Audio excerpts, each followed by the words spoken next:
तर मशीनची साधारणपणे प्राइस काय आहे? या मशीनची जर ऑफरमध्ये इथे घेतलं तर 75,000 प्राइस आहे आणि ऑफर नंतर म्हणजे जेव्हा एक्झिबिशन संपेल तेव्हा 80,000 याची प्राइस होती. बरं, आता तुमचा जो स्टॉल आहे तर किसानमध्ये कुठं नेमकं यायला लागेल इथं आल्यानंतर भेटायचं असेल कोणाला तर? आपला स्टॉल आहे 554 नंबरचा डी पॅव्हलियन ग्रीन पॅव्हलियन मध्ये. बघतो. तर आता ह्या मशीनविषयी जरा थोडी खासियत सांगा, म्हणजे कसा यूज करायचा आणि कसं केलं जातं? या मशीनमध्ये शेंगा टाकल्यानंतर याला ब्लोअर सिस्टीम अवेलेबल हां. आहे. यामध्ये आधी शेंगा तुटतात, त्यानंतर त्याचे टर्पल वेगळे होतात आणि त्याला ग्रेडिंग सिस्टीम आहे.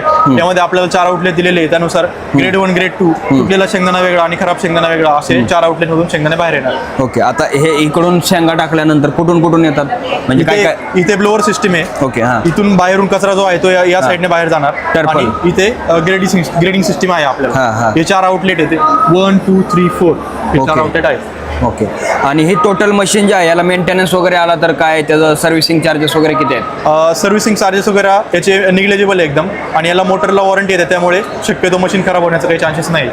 ओके.